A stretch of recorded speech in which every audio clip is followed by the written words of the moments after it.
오늘의 뜬 뉴스 살펴봅니다. 시사평론가 김종배 씨 안녕하세요. 네, 안녕하세요. 문창극 전 중앙일보 주필 총리 후보로 내정됐는데 네. 예상 밖의 인물이죠? 네, 전혀 예상을 못했습니다. 그러니까요. 주변 반응도 좀 살펴봤는데 진짜 뜻밖이라고 하는 반응이 거의 99.9%였으니까 아주 깜짝 인사라고 봐야 될 것 같습니다. 예. 어떤 사람이죠?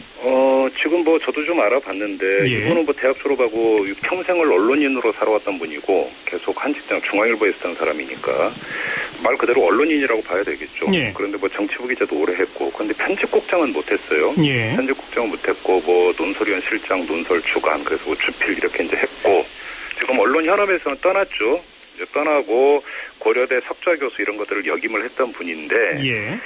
지금 특별하게 문창극 지명자의 행적이나 이런 것들이 아직은 불거지는 것은 없습니다. 네. 다만 언론계에서 지금 눈여겨보고 있는 것은 이 지명자가 중앙일보에 있을 때 썼던 칼럼들인데요. 그렇죠. 이 칼럼들의 내용을 이게 보는 사람의 관점에 따라서 평가는 달라지겠지만 이 보수 일색이었다. 나아가서 극우 성향에 가까운 이런 어떤 시각들을 많이 노출을 했다. 칼럼을 통해서 이런 평가가 지금 많이 나오고 있으니까 좀 이 사고와 세계관이 좀 너무 한쪽으로 기울어져 있는 것이 아니냐 이런 지적이 좀 나오더군요. 네, 보수 논객이었던 것만은 분명한 것 같아요. 네네. 그런데 또 개인적으로는 상당히 좀 교류 폭은 넓었다 이런 얘기도 있더라고요. 예, 그러니까 정치부 생활도 오래 하고 이렇기 때문에 이제 두루 인맥은 갖추고 있는 걸로 좀 그런 이야기가 좀 나오고 있습니다. 자, 이렇게 깜짝 놀랄 예상 밖의 인물을 발탁한 박 대통령의 의도 뭐라고 분석됩니까?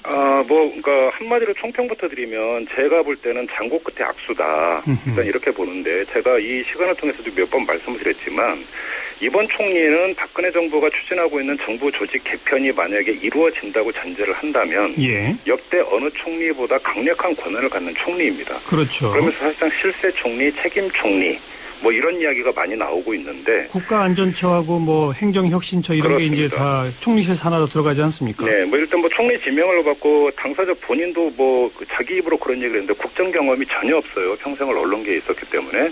과연 이런 상태에서 그러니까 총리에게 요구되는 역할과 이 사람의 이력을 볼 때 이게 과연 매치가 되는 것이냐. 일단 여기에 지금 의문부호가 찍히는 건데 그럼에도 불구하고 그러면 왜 박근혜 대통령이 이 사람을 선택을 했는가. 이게 포인트 아니겠습니까? 강조가 되고 있는 것은 출신입니다. 충청 출신이라는 건데 충북 청주 출신이라고 그래요.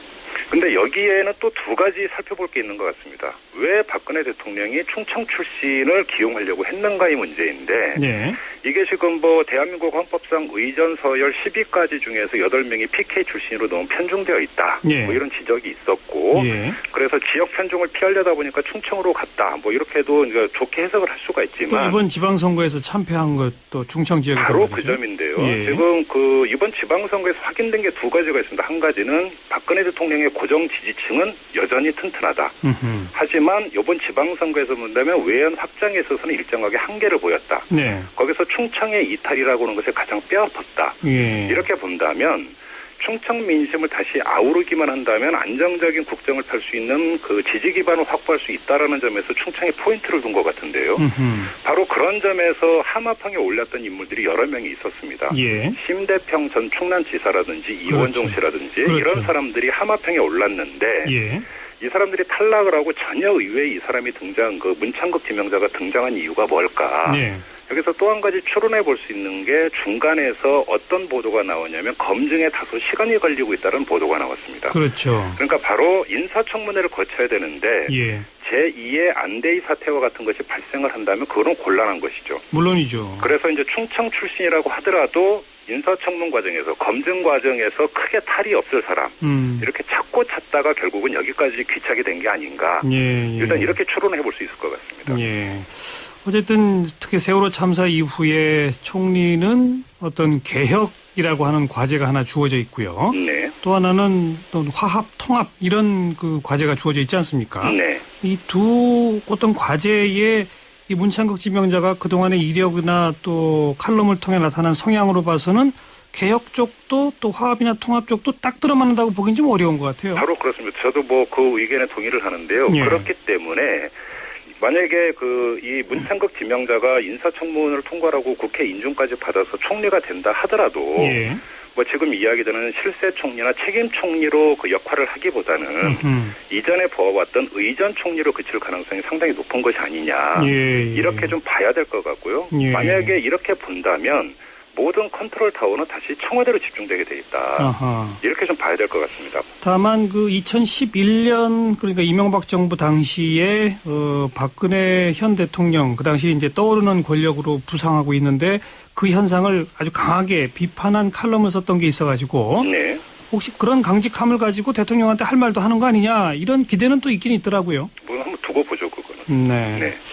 좋습니다. 국정원장에는 이병기 주일대사 내정됐는데 뭐 네. 계속 거론되던 분이죠. 안기부 2차장도 지냈었고. 그렇습니다. 이제 계속 하마평보 후보군에 올랐던 사람이고 예상대로 이 사람인가 일단 그 국정원장에 내정이 됐는데요. 좀 주목해서 봐야 되는 것은 이 인사의 적절성을 평가할 수 있는 기준을 무엇으로 잡아야 될 것이냐. 바로 이 점인 것 같은데요. 국정원 개혁 요구가 많습니다. 그런데 국정원 개혁 요구가 나오게 됐던 그 배경에 어떤 게 있냐면 국정원의 정치적 중립이 훼손됐다라는 판단이 있었습니다. 그렇죠. 대선 개입 사건이 있었고요. 남북 정상회담 대화록 공개 문제가 있었고요. 뭐 여러 가지 문제가 있었습니다. 따라서 국정원 개혁의 포인트는 중립성을 어떻게 확보할 것인가. 맞아요. 여기에 둬야 되지 않겠습니까? 그런데 이 기준에 입각해서 이 이병기 내정자를 보면은 눈에 띄는 게 정치 경력이 너무 많다라는 겁니다. 외무고시 출신이고 외무 공무원이었다고는 하지만 외교관 외교관이었다고는 하지만 노태우 전 대통령의 비서 수석을 거쳤고 그다음에 2002년에 이회창 당시 한나라당 대선 후보의 정치 특보를 거쳤고 2007년에는 이 박근혜 캠프에서 선거대책 부위원장을 했고 또 새누리당 부설 여의도 연구소 상임고문을 지냈고 아주 정치에 깊숙이 발을 담갔던 사람이라는 겁니다. 자, 이 점이 과연 중립성을 지키겠느냐? 중립성을 진작하는 개혁에 이게 맞는 것이냐? 이건 좀 한번 평가를 해봐야 될 것 같습니다. 다만 뭐 지금 이제 청와대 안보실장은 군 출신이 갔는데 외교관 출신 또 그것도 안기부 있을 때도 해외 파트를 맡았었다고 하는 점 이런 점이 이제 또 어떻게 기능할지. 그 균형점은 좀 눈여겨봐야 되겠죠. 그렇죠.